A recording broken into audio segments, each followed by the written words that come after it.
All right, well, we are here with Team RadioShack rider Mathew Busche.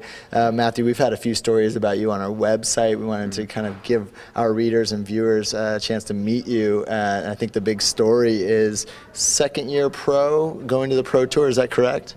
This upcoming season will be my third season. Yeah. Right, correct. And you rode in 2009 with Kelly Benefit Strategies. For the second half of the season, yeah, I rode.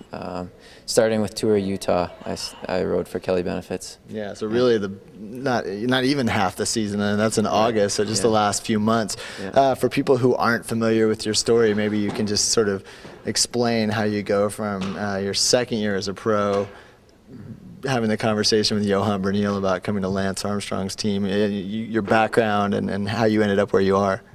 Well, I started as a runner in college, and my freshman year I came down with some patellar tendonitis, and it's a typical story. Runner becomes cyclist, and sophomore year of college I tried to run again, was still injured, and then I started racing that spring, and I caught the bug, and ever since then I've been riding the bike, and 2 years ago was my first full-time season, and then this last year I was full-time again, and then had a good run with Kelly Benefits starting at Utah and then going to US Pro, and then I got the call from Johan, and it's been a quick rise from there, and exciting and overwhelming, and yeah, kind of crazy all at the same time, and surreal for sure. What was your event? What was your running event in college? Well, cross country was an 8K, and then in track I was a steeple chaser. Oh yeah. Like Jason Donald was a steeple chaser as well. Yeah. Yep. And so, in the 2009, who did you begin the 2009 season riding for? I was riding for the Nova Cyclosport Foundation, also called IS Corps. It's a Wisconsin-based team, and it's a well-supported and well-run amateur team, and they helped me get exposure to get onto Kelly Benefits, and without their help, obviously I wouldn't have had the opportunity to go to Kelly, and then had the opportunity to come here. What was the result that got Jonas Carney's attention and got you that phone call? I'm not 100% certain. I got a phone call in the winter.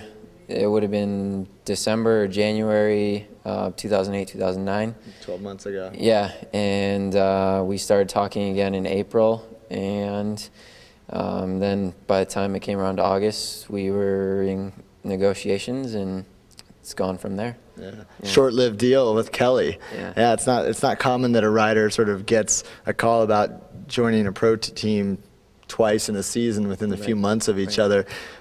When did you first hear from Johan, and what was your reaction?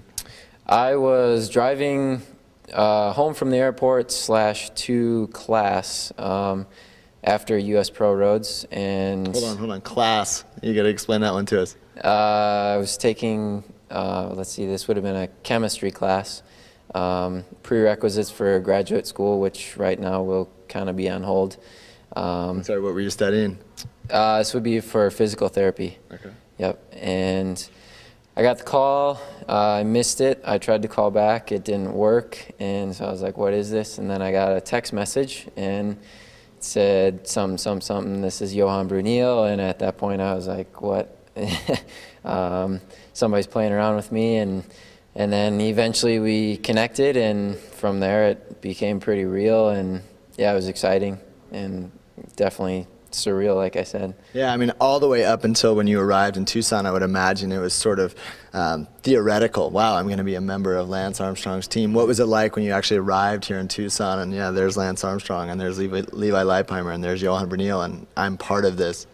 Yeah, for sure. I mean, I just finished school. I took my finals on Thursday and Friday. I'm actually supposed to be taking finals this week, but I told them I had work commitments, and it had never sunk in that I was actually on RadioShack and that this was real until I kind of got here on Sunday and met a few of the guys, and then Monday morning I walk in and shook hands with Johan at breakfast, and then I went for a ride with everybody, and it just kind of it doesn't feel like as crazy as maybe you would think it would. It just kind of feels like a bunch of cyclists and a bunch of guys who ride bikes, but at the same time, you know, it's Lance, it's Levi, it's Chris, it's it's all those guys. Have you had a chance to talk with Johan or Dirk de Mol about your 2010 schedule? And I mean, obviously, you've got the physiology of what it takes to be at the Pro Tour level, but maybe with just a few years of experience. I mean, that's a huge jump. Do you know what kind of events they're going to ask you, be putting you in and asking you to perform in? Right. No, we haven't talked anything about what my program will be.